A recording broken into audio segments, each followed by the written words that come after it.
Christmas మనం ఎందుకు celebrate చేసుకోవాలి? లేకపోతే క్రిస్మస్ మీరు ఎందుకు సెలబ్రేట్ చేసుకుంటున్నారు?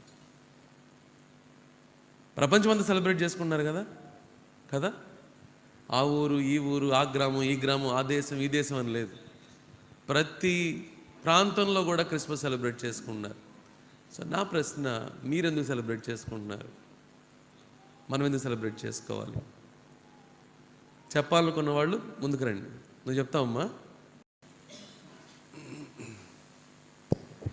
దేవుని స్తోత్రం. మీ అందరికి వందనాలు. పాస్టర్ గారికి, అక్కకి వందనాలు.